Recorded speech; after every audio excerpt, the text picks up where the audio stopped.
পাকিস্তানি এবং ইন্ডিয়ানরা গ্রিন কালারকে হারা কালার বলে, আর এই হারা কালারটাই হচ্ছে গিয়ে চিকেন হারিয়ালি বিরিয়ানির একটা নাম। সেই গ্রিন কালারটাকে বেস করেই চিকেন হারিয়ালি বিরিয়ানির তৈরি।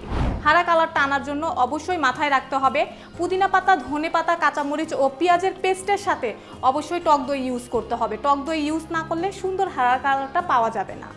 চিকেন হারিয়ালি বিরিয়ানি তৈরি করার জন্য সর্বপ্রথম আপনাকে যে কাজটি করতে হবে, একটি হাঁড়িতে চিকেনটাকে ভালো মতো ধুয়ে আমাদের হারিয়ালি মশলা যেটা আছে সেটা দিয়ে আমরা চিকেনটাকে খুব ভালো করে মিক্স করে নিব।